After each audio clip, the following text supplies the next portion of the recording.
77% activities کون کرتا ہے؟ رشتہ دار، جاننے والے. اور 38% جو ہے وہ لوگ ہیں جو فیملی ممبرس ہیں.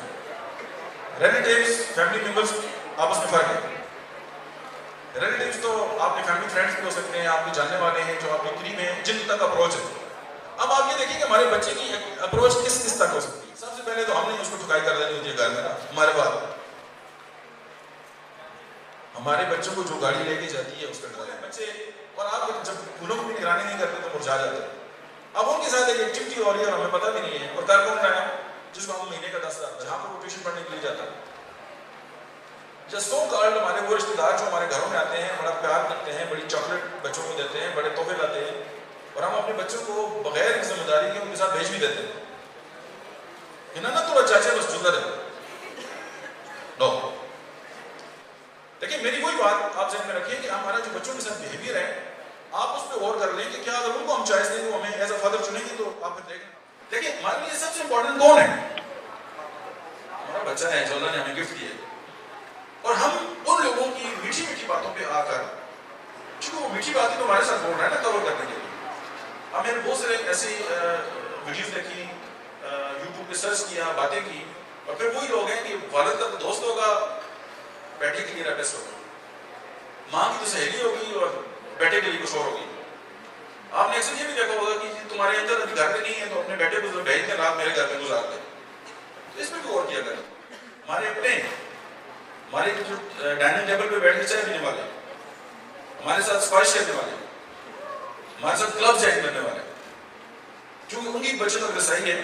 پھر آپ یہاں پہ اور بات دیکھیں کہ اللہ نے جو ڈیفینیشن دی ہے، اگر ہم اس کے مطابق صرف جو ہمارے احکامات ہیں اس پہ ہی عمل کرنا شروع کر دیں کہ کس کو ہمارے گھر آنا چاہیے اور کس کو نہیں آنا چاہیے، تو میرے خیال میں یہ ہے کہ 80% مسائل ایسے. ابھی ہم نے بات کر لی کہ جی اتنے سارے مسائل ہیں اور ان کو ہم نے دور کس طرح کرنا ہے. یہ ابھی آپ کے پاس مسئلہ پیش ہوا نا، اب مسئلے کا حل نہیں آیا ابھی تک. اب آپ یہ دیکھیں کہ ہم نے یہ جتنی باتیں سنی، اب ایک بچہ ہے اس کے ساتھ ایک ایشو ہو گیا اور وہ آگے چل کے کیا ہے، اب ٹراما ہے، ذہنی صدمہ ہے. اب جب صدمہ ہوتا ہے تو کیا ہوتا ہے، ہم اس صدمے سے ساری زندگی نکل نہیں سکتے. اور ہم کیا کرتے ہیں، وہی جو میں نے آپ کو کہا کہ اگر کتا کاٹ لے تو ہم کتے کو تو مارنا چھوڑ دیتے ہیں، ہم اس بندے کو گولی مارنا شروع کرتے ہیں. ایک بچے اس کے ساتھ ریپ ہوا ہے، اس کے ساتھ بدسلوکی ہوئی ہے اور وہ گھر میں آ گیا ہے، تو کیا محلے والوں کا رویہ کیا ہوتا ہے ہمارے، وہ اس کو زیادہ پھیلاتے ہیں. وہ آگے ویسی بات کریں گے کہ ان کا دل اور خراب ہوگا، ان کو اور صدمے میں چلے جائیں گے. بہت سے لوگ ایسے ہیں کہ اگر وہ کرایہ دار ہیں تو بچے کے ساتھ یا بیٹی کے ساتھ کوئی ایشو ہو گیا تو وہ کہتے ہیں کہ آپ ہمارے گھر چھوڑ کے چلے جائیں، ہماری بدنامی ہو رہی ہے. یہ کیسا رویہ ہے؟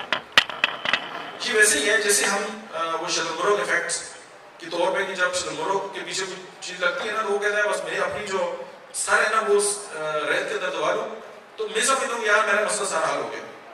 مسئلہ اس وقت حل ہوگا جب ہم اس پہ ڈائلاگ کریں گے، ہم اس پہ بات کریں گے. اب ایک کتے نے کاٹا ہے، مجھے یہ بتائیں جو مسئلہ ہے، جو پرابلم ہے، جو مجرم ہے وہ کتا ہی، وہ انسان ہے جس کو اس نے کاٹا ہے، تو ہم کتوں کو چھوڑ دیتے ہیں. تو جو بندہ ریپ کرتا ہے، جو بچوں کے ساتھ ابیوز کرتا ہے، تو اس کو آپ تھوڑا سا اسی کا ڈاگ نا، اور جس بچے کے ساتھ ہو گیا ہے اس کو تو اپنے ہمیں تو چاہیے ہم جا کے ان کو سہارا دیں، ہمیں اس ٹرامے سے نکلنے کی پریکٹس کریں، ہم ان سے اس طرح اچھی بات کریں کہ وہ اس سچویشن سے باہر نکلیں.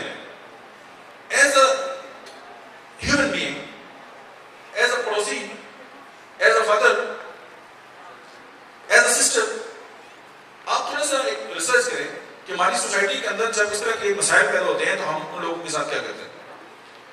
اب آپ یہ دیکھیں ایک سیٹنگ ہے آپ کی، آپ اس سیٹنگ پہ بیٹھے ہوئے ہیں تو پلیز آپ تھوڑا سا اس سے ریکویسٹ کریں، گیس چھوڑ دیں. باقی میں آپ کو ایک میسج دینا چاہتا ہوں. دیکھیں ہم جن کے پاس بیٹھے ہوئے ہیں وہ ہمارے جاننے والے ہیں، ہمارے دوست ہیں، ایسے ہی ہیں. اب جو آپ کے پیئرز ہیں ایسے ہی آپ صرف اپنی جو چیئر ہے اس کو تبدیل کر دیں. جو جس چیئر پہ بیٹھے وہ دوسری چیئر پہ چلیں، آدھے منٹ میں کر لیں. میں آپ کو ایک میسج دیتا ہوں. اچھا جی بتائیے کیسا لگا آپ کو؟ برا لگا؟ کیسا